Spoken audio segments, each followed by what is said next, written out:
زه پښتون د پښتو غرشم نه یریږم نه نړیږم وای د ښار د جنو په کوډونو باندې لیو مخونه زما د ښکلي یار ساده جمال ته چرته رسي د ښار د جنو په کوډونو باندې لیو مخونه زما د ښکلي یار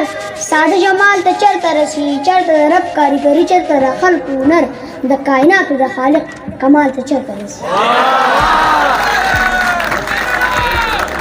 وای خدای په دې سړی اوس څه وکړمه نه پوهېږي زما په غېږ کې هم زما نه مرور پرېوځي ستا د خورو زلفو نه ځان شمه سرتوره مشې ته چې خیرې کړې دوپټه درنه سر پرېوځي وای دومره غرور مه کوې تکبر مه کوه دنیا فاني ده ګورې دا ارماني ده ګورې په سا اعتبار مه کوه په چا اعتبار مه کوه زه هم انسان یم ښه اما اعتبار مه کوه دولت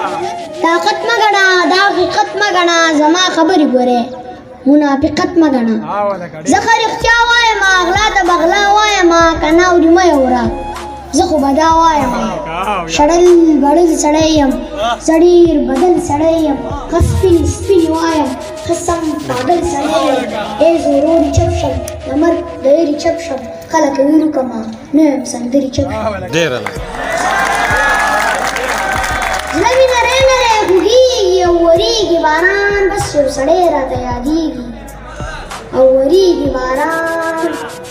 عجیبه دا ده چې د واورو په دې یخ موسم کې په یو مزدور پلي بهېږي او ورېږي باران یو مسافر کډ روان خښته ګلي ته ځي یو مسافر ورته ترسېږي او ورېږي باران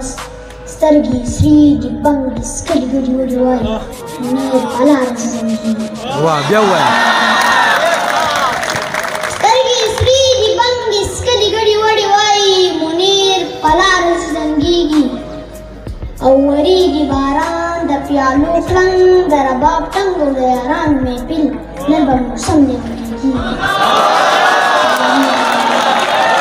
د پیالو کړنګ د رباب ټنګ او د یاران محفل نن به موسم لیونی کېږي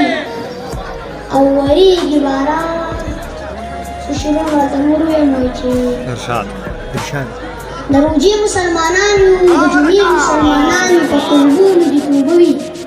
د مزید مسلمانانو د جومات د دروازې نه تر حجرې مسلمانانو امانت کې خیانت کوو بې وادي مسلمانانو د روژې مسلمانانو د جمعې مسلمانانو په توبو باندې توبه وي مزید مسلمانانو د جومات د دروازې نه تر حجرې مسلمانانو امانت کې خیانت کوو بې وادي مسلمانانو اذانونه مو یو نه دي اخترونه مو یو نه دي که په یو سر کې ودرېږو خو نیتونه مو یو نه دي په والله لیونی کېږم په رښتیا لیونی کېږم جوړې بیا مې مازغه دانګې جوړې بیا لیونی کېږم په والله لیونی کېږم په رښتیا لیونی کېږم جوړې بیا مې مازغه دانګې جوړې بیا لیونی کېږم په یوه دې پوه نه کړو په قصه دې پوه نه کړو ملا جانه لیونی شي په ټپه دې پوه نه کړو په انسان زړه خوږېږي د انسان نه نفرت ته کوم دا مې ټول سره